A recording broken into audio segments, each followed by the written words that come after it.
Hi everyone, it's Cooking with Chef Sawarto again. Today we want to do something special. So you can see obviously here we have a very nice looking lobster. This is a live lobster. If you talk about live lobster, you know the difference between live, fresh and frozen, it tastes very different. So for me, I would prefer to use live lobster. But for many of you out there who thinks that, you know, it's very, I don't want to use that word, you know, people say it's very cruel. But don't worry about it, I'm going to treat it very fast, so it's 1 second. Right, so we don't want it to suffer. So I'm going to show you some of the tips of how to handle live lobster. So you can always buy this at any special supplier or any of a supermarket here in Singapore. It's about 50 plus minus depending on who you buy it from. You can get them in live aquarium, swimming at maybe 40 to 50 depending on the season. So there's a few things you need to take note when you handle live lobster. So you can see there's always this two safety, what we call the elastic band. Do not remove this first because you do not know what's going to happen. Alright, and there's a lot of people who likes to touch the tail. Don't do that because sometimes it flips and then the side of the lobster here may jab into your fingers and then you start to bleed. Okay, so always touch the head and handle this part over here. Right, so bear that in mind. Okay, and these are some spiny areas, so be very careful.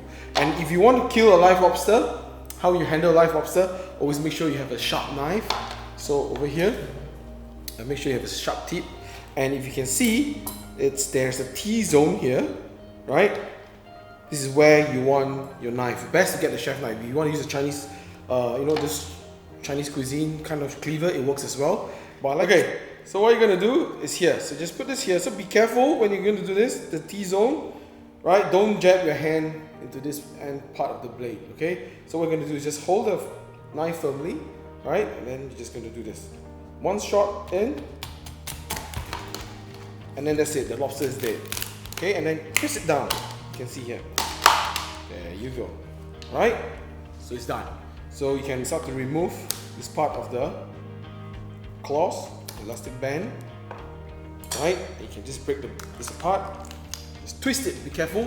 If you are not familiar with handling this, please wrap it with a kitchen towel so you do not injure yourself, okay? There you go.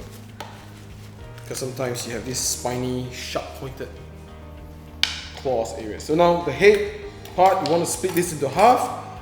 You can turn it around and continue doing it this way, okay? Right? Or you can just twist it just to get the whole tail. It's really up to you.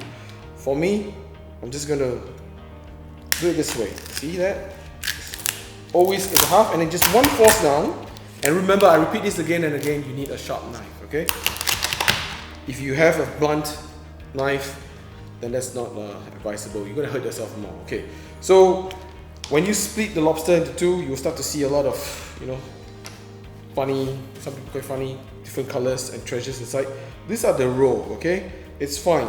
Chefs love it. Some of the chefs love it. We swear by using them, with sauce and finishing. The raw, we call it, right? It has a lot of flavors. But if you are, feeling like, no, I don't like the color of this, you can always remove them away. Okay, just quickly, you can use even a towel like this just to wipe it away, right? Or you can use a fork, right? Or a pincer, right? Just remove this. See? It comes off easily. And just pull them off. But for me, I'm going to keep them because it gives a very good flavor.